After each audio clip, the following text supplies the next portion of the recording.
ఒక నిర్దిష్టమైన ఆలోచన విధానంతో ఒక సుదీర్ఘమైన 25 సంవత్సరాల లక్ష్యంతో నేను ఇలా మీ ముందుకు వచ్చాను.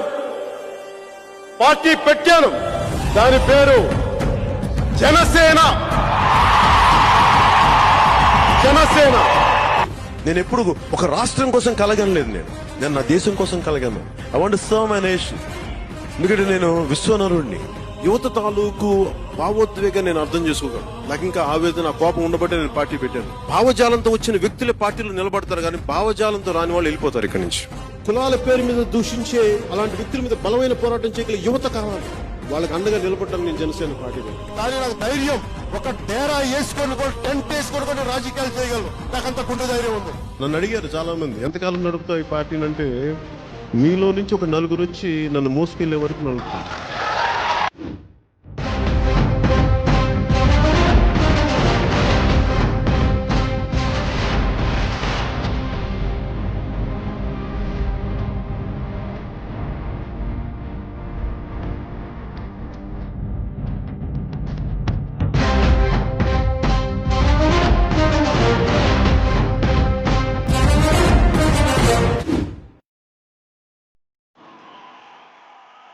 కొణిదెల పవన్ కళ్యాణ్ అనే నేను ప్రజలందరికీ న్యాయం చేకూరుస్తానని దైవ సాక్షిగా ప్రమాణం చేస్తున్నాను.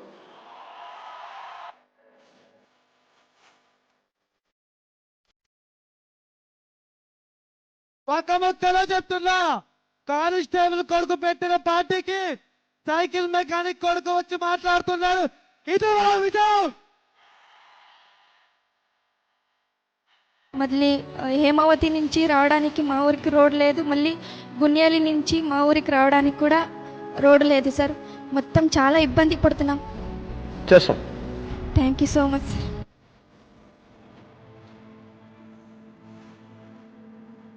ఇంతకుముందు చీకట్లో ఉండి కొవ్వొత్తులు ముట్టించుకొని కొంపలు పెట్టుకొని కొంపల్లో అన్నం తినేసి పిల్లలకి చాలా ఇబ్బందులు పెడుతున్నాం సార్. ఇప్పుడైతే 2020 నాటికి పవన్ కళ్యాణ్ గారు వచ్చి, ఉప ముఖ్యమంత్రి గారు వచ్చి మాకి కరెంటు ఇచ్చి ఎలుగునిచ్చినందుకు పవన్ కళ్యాణ్కి ధన్యవాదాలు సార్. ధన్యవాదాలు. వేరే లెవెల్ ఉన్నా సార్. వైజాగ్ సిటీ లాగా ఉంది సార్. నీకు చెప్పాను సార్ ఫస్ట్ లో. పెద్ద తమ్ముడు ఉంది, ఎప్పుడు మీరు హ్యాపీగా పెంచట్లేదు.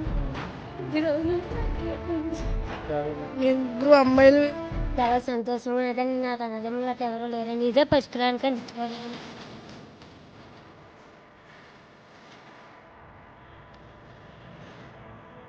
ఉప ముఖ్యమంత్రి తప్పించి రెండోవాడు ఎవరు రాలేదు సార్. అది మరి మేము ఓట్లు కూడా వేయలేదు, కానీ మాకు గుర్తించి ఏజెన్సీ బిరుదులకి ఈ వందే పాట అనేది మనకు చేయడం జరిగింది సార్. మమ్మల్ని పవన్ కళ్యాణ్ చూసాడు, ఇంకా ఎవ్వరు రాలేదు. మెచ్చికారుల గురించి అయితే పవన్ కళ్యాణ్ కానీ మా ఏం చింత లేదు. మాకు ఏమి పవన్ కళ్యాణ్ అయితే మాకి దేవుళ్ళటోడు. ఎప్పుడు మా ఊరికి రోడ్డు కావాలని అడిగాడు. అడిగిన వెంటనే పవన్ కళ్యాణ్ గారికి చెప్పాను, ఇక్కడే ఉన్నాడు. ఎంత కమిట్మెంట్ తో పనిచేస్తున్నారు. ఇది ఒక ఉదాహరణ మాత్రం. ఈ రోజే ఇంటికి పోతానే శాంక్షన్ కూడా చేసి పని కూడా ఇమ్మీడియట్ గా ప్రారంభిస్తారు.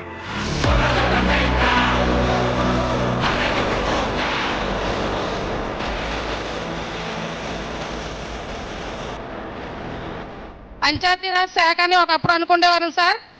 ఇప్పుడు పవన్ రాజ్ శాఖ అని పిలవాలనిపిస్తుంది.